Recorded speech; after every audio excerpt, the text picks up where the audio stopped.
তিন বন্ধু রাস্তা দিয়ে যান, তিন বন্ধু রাস্তা দিয়ে যায়, যেতে যেতে হঠাৎ করে বৃষ্টি এসে যায় গো। আশ্রয় নেওয়ার মতন কোনো জায়গা পায় না রে। পাহাড়ে উঠিয়া একটা গুহার ভিতর ঢুকে যায়, একটা পাথর আসিয়া গর্তের মুখ বন্ধ করে দেয়। তিন বন্ধু গর্তের মুখে আটকা পড়ে যায়।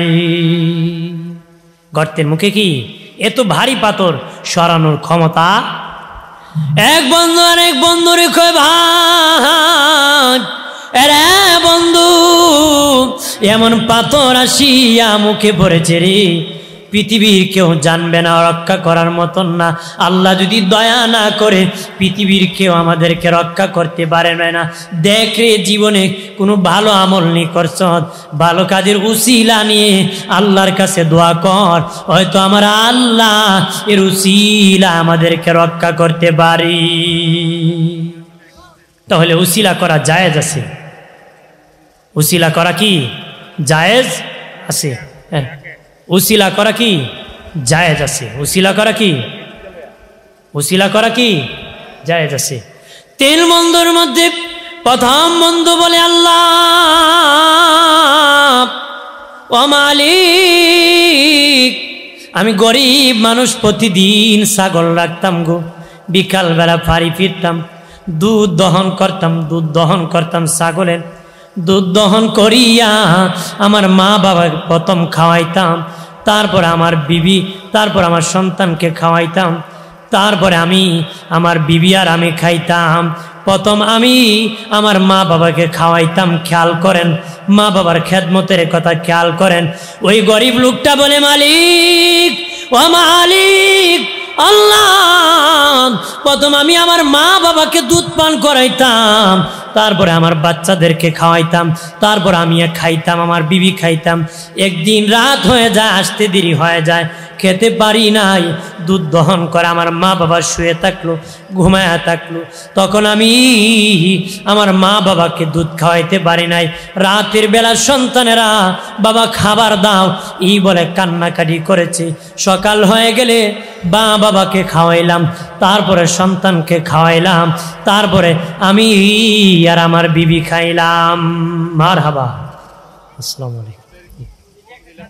জি জি, হাসিগঞ্জ উপজেলার চেয়ারম্যান জনাব জি হানিফ মুন্সি সাহেব, আপনাদের চেয়ারম্যান মহোদয় এসে গেছেন। মারহাবা বলেন না, জোরে বলেন, বেশি বলেন। আল্লাহুম্মা সাল্লি আলা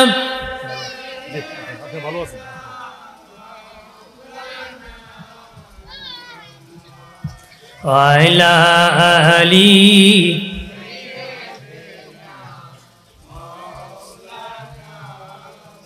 কিসের ভরাই করে মন, মাটির দেহ লইয়া,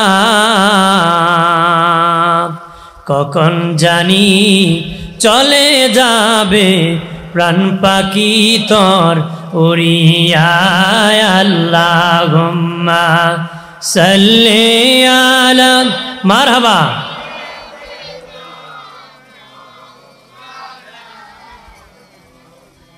ওয়াইলা আলি,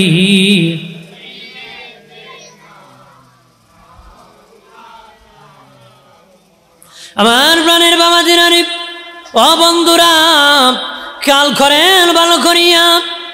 ওই যুবক বলে, আল্লাহ, আমি সেদিন আমার মা বাবাকে আগে খাওয়াইলাম, তারপর আমার সন্তানদেরকে খাওয়াইলাম, তারপর আমি খাইলাম।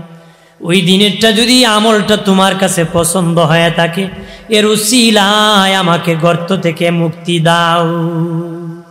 আল্লাহ বলে, জিবরিলে যাও যাও, পাথরের 3 ভাগের 1 ভাগ সরাইয়া দাও। পাথরের 3 ভাগের 1 ভাগ সরাইয়া গেল, কিছু আলু তারা গুহার ভিতরে দেখতে পেল। দ্বিতীয় বন্ধু বলে, আল্লাহ, আমার একটা চাচাতো বোন ছিল, আমি তারে পছন্দ করতাম, কিন্তু সে আমাকে পছন্দ করত না। একদিন সে বিপদে পড়িয়া 100 টাকা ধার নিতে আমার কাছে আসলো। আমি বেবিচারের শর্তে 100 টাকা দিতে আমি রাজি হয়ে গেলাম। আমার বোন এত বিপদে রাজি হয়ে গেল।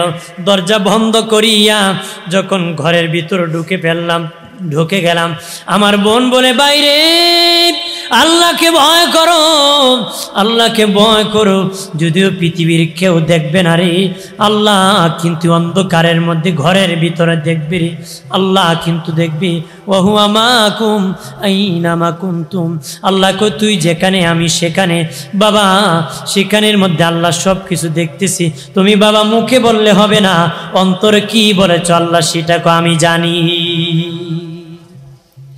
ওই বোন ডেকে বলে, ও ভাই, হাসরের ময়দানে জিনার গুনাহ লইয়া আল্লাহর দরবারে কেমনে দাঁড়াইবাম? আল্লাহকে ভয় করো, আল্লাহকে ভয় করো। তখন আল্লাহ ইচ্ছা করলে সেদিন আমি জিনা করতে পারতাম, কিন্তু আমার বোন যখন তোমার ভয় দেখাইলো, আমার অন্তরে ভয় এসে গেল, তোমার ভয়েতে আমি জিনা বাদ দিয়ে দিলাম। মালিক, সেই দিনের ভয়টা যদি তোমার কাছে পছন্দ হয়ে থাকে, এর উসিলায় মুক্তি দাও। আল্লাহকে জিবরিল, যাও যাও, পাথরের বাকি 2 ভাগের আরেক ভাগ তুমি সরায়া দাও।